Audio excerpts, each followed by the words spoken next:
what to do with your Thanksgiving leftovers? How about this creamy, smoky, delicious leftover turkey chowder?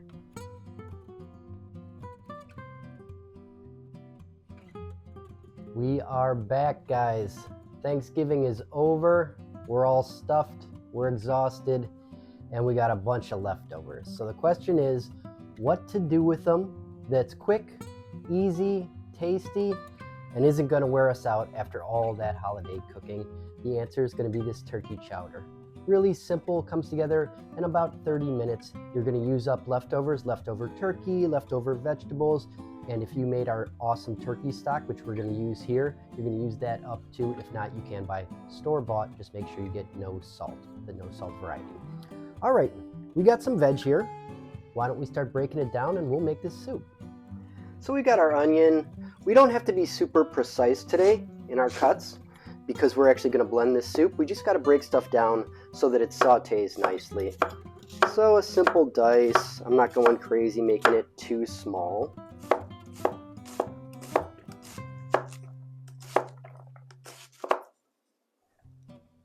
That should suffice for a dice. Moving on to our carrot.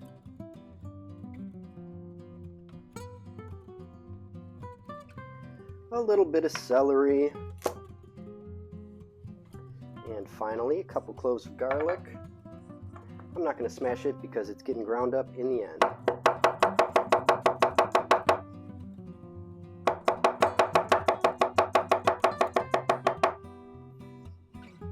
Get our potatoes peeled. Now I chose russets today. The reason I chose russets is because they are a high starch potato, and since this is a blended soup, we want that high starch to give us a nice creamy texture. A Yukon Gold would work well here. That's like a medium starch, but don't go with a waxy potato like a white, because waxy potatoes are great for if you want a chunky soup and you want those potatoes to hold together. But when you're blending, they're a pain to blend.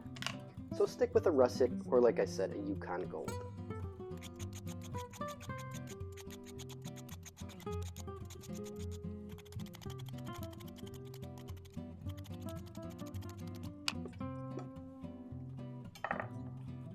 Now for the potatoes, I am going to give you a size on this just because I want it to cook in the amount of time that I give you. So let's go for about a 1/2-inch dice. Something around there. That's more like 3/4 on that one, but you know, something close to that, just so that they'll cook down in a reasonable amount of time, which is going to be about 10 minutes. And we need 2 cups of this, so it's not going to be 2 full potatoes. Probably be closer to 1.5.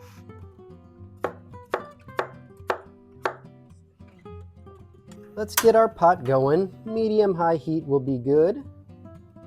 I've got some ghee going right in. That buttery taste of ghee tastes really great with the turkey, and we've got some turkey bacon. That buttery taste is really nice with all that. I've just pre-chopped this turkey bacon, a few slices. That nice sizzle is what we want. Probably take about 5 minutes to crisp this up, and then I'll remove it with a slotted spoon, leaving the ghee behind, and we'll do our veg in the same oil. Now be careful, guys. Do not stick your face in this pot to look how your bacon is doing, because this turkey bacon has a high, we just saw it, has a high water content, and when you're crisping it up, it can pop right in your face like that. So be very careful. Lean back while you stir.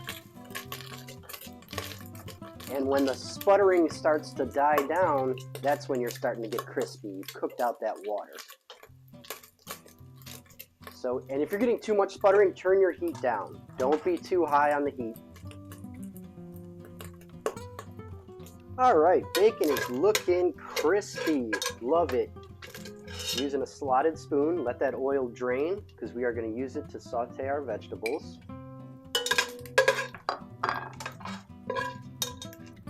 Bacon is out, vegetables go in.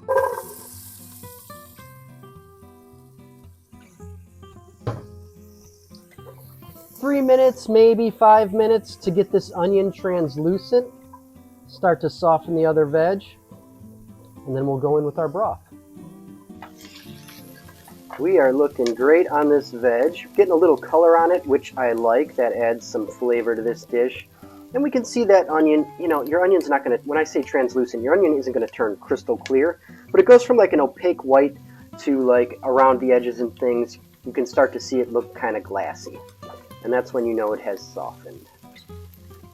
Now that our veg is ready, we're going to add our turkey stock. Like I said, that's homemade and unsalted, which is important because we are adding salt. It's a measured amount. So make sure if you buy store-bought, you get unsalted.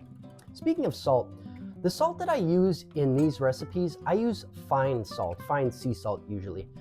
That is important. A lot of people are thinking, I thought chefs always used kosher salt. I mean, we do. I have kosher salt right here. It's great, it's chunky, it's very pinchable and sprinkleable, if that's a word, sprinkleable.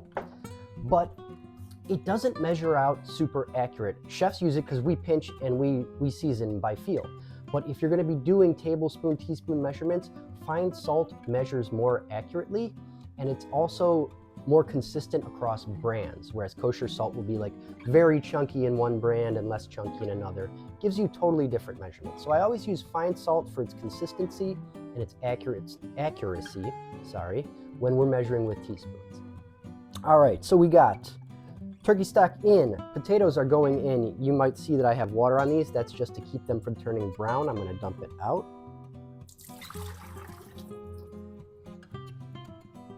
Potatoes go in. Now we're going to bring this to a boil. We will reduce it to a simmer once it boils. And we're going to let it simmer for about 10 minutes, somewhere thereabouts. You can take a fork and test your potatoes when they are completely fork tender, because we're going to blend them. Completely fork tender, that's when you know you're done.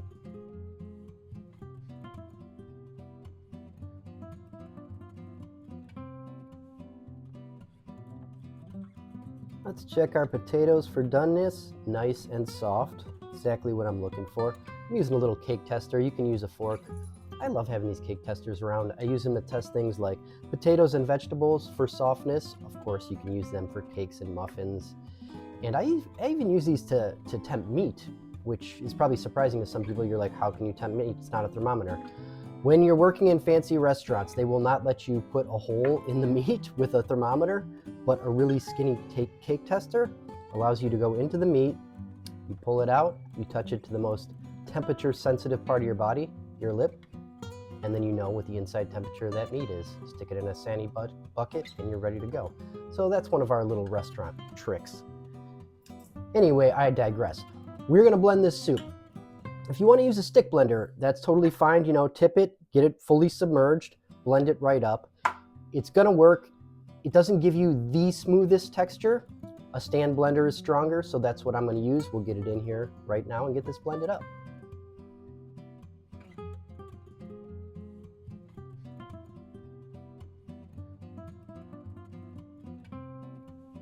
We are into our blender. I have some Greek yogurt here. I'm going to use the full fat variety. I've accounted for that in the containers. It's going to make this nice and creamy. Also, it's a probiotic. And because we're adding it off the heat, those probiotics should survive this. And they're good for our gut. I'm adding a little bit of Tabasco sauce. You don't have to. It's optional. I really like the flavor. You can serve it on the side as well. That was actually my homemade Tabasco, which is another probiotic because I ferment it. And if anybody wants to find out about that, if you guys are interested, drop a little comment below. Let me know. I'll do an episode on how I make my hot sauce right here at home. So when we are blending soup in a stand blender, you always want to have a way for the steam to escape. Otherwise, it can blow the lid right off. Most blenders, you'll have to take that middle cap out, cover it with a towel, and be careful. This blender, because it's Vitamix and they kind of think of everything, they put little steam vents in this lid, so I don't have to take it off. But just know, if you don't have steam vents, you got to take the lid off, the center cap of the lid.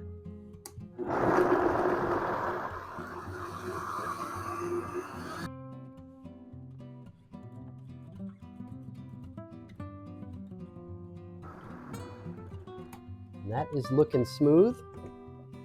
Exactly what we want.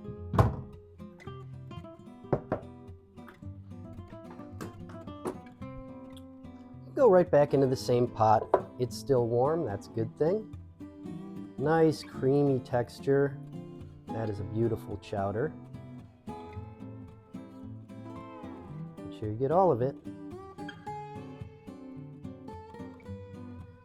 And of course, since it's a turkey chowder, we have our leftover turkey that I've diced up into bite-sized pieces. You can do a mixture of white meat, dark meat, whatever you've got left. It's obviously already pre-cooked, so we didn't need to add it in the cooking stage. Should be enough heat in here to warm it through, but if not, you could throw it back on a burner if you need to. And then of course, that crispy bacon. Smelling delicious, smoky bacon, that nice roast turkey smell. Super creamy from that yogurt, which was a beautiful little addition. I say we get this plated up and we give it a taste. Let's get this beautiful soup plated up. Get about 1.5 cups per serving. Look at that. Creamy, decadent, totally Fix approved. A little bit of chopped parsley just looks nice. You don't have to put it if you don't want. That is looking great. Before I get into it, let's talk containers. We have 1 red, 1/2 green, 1 yellow, and a teaspoon. A nice little mix there. This is looking and smelling perfect. Super easy way to deal with some leftovers and then turn them into something new that's exciting. Let's give it a try.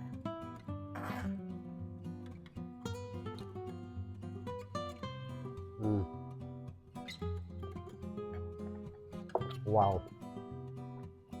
That's amazing soup, guys. It is so creamy. It's so rich, roasty, smoky, crispy bits of bacon. You guys are gonna love this soup. What a great way to turn leftovers into a whole new amazing dish.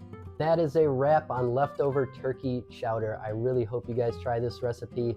I love it. I think it's one of my favorite leftover dishes I've ever made. And happy Thanksgiving to you all. I know it's over, but I hope you had a great time with our Thanksgiving recipes, and stay tuned for our holiday Christmas recipes that will be coming up. Amongst many other things, we're going to be bringing you Fix approved recipes, at least 2 a week. I'm dropping them every Sunday at 3 p.m. So make sure you subscribe to get those notifications. Bye guys.